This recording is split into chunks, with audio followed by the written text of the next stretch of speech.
That's my ideal house to live on right there. 40-foot catamaran. Mark McDaniel hopes to sail around the world when he retires. Everybody has to have goals. He's worked for Walgreens for over 25 years and takes great pride in the company. Have you been sick recently? No fever, vomiting, diarrhea? Nope. He gets his flu shots at the pharmacy and even donates blood during company blood drives. Back in 1999, Mark donated blood and joined the National Bone Marrow Registry during a Walgreens convention.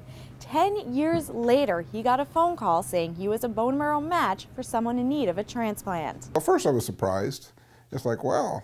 And then it was like, okay, well, somebody needs, something, so sure, why not? So I did.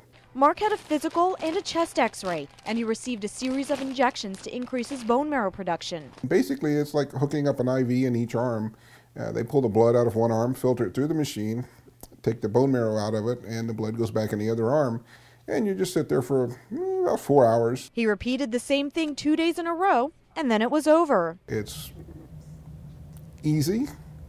It's not that big of a deal for you, but it's a big deal for the recipient. It'll save their life. Mark knows what it's like to be waiting on the gift of life. His sister-in-law is waiting on an organ transplant. She won't live without it. So somebody out there is going to have to make a sacrifice to save her life, and I hope somebody out there can do it. So as he walks through the aisles of Walgreens, he proudly wears a Be the Match pin, knowing he saved a life, and hopes someone will do the same thing for his sister-in-law. I'm not a doctor, I'm not a scientist, I'm not inventing anything, but somebody's going to die. There's somebody out there that's not going to see a birthday, a Christmas. They're not going to be able to play with their grandkids.